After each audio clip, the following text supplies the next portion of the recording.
The 2025 Ford Torino Cobra, while an exciting and modern take on the classic muscle car, may face the following potential hidden problems based on industry trends and potential design complexities. 1. Engine and performance concerns. Turbocharger or supercharger stress. If equipped with a high-output engine, it may experience durability issues under extreme performance conditions. Overheating.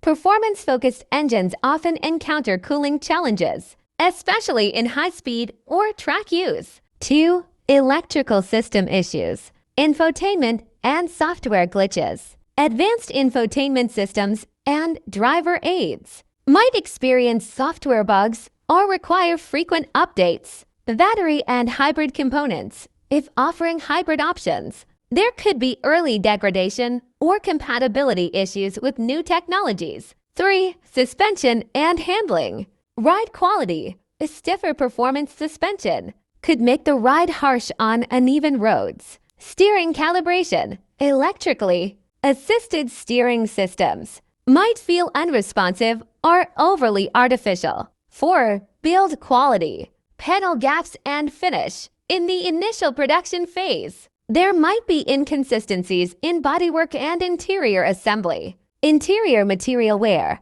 Cost-cutting in interior materials could lead to quicker wear and tear. 5. Fuel efficiency and emissions. Real-world MPG. High performance. Tuning might not match advertised fuel efficiency figures. Emissions compliance. Stricter regulations could lead to detuned performance in later models. 6. Maintenance and reliability. Expensive repairs. Performance parts and proprietary technologies might increase maintenance costs. Component availability. Limited production parts could delay repairs and maintenance. These are speculative concerns and should be confirmed through official reports, user reviews, or ownership experiences as more information becomes available.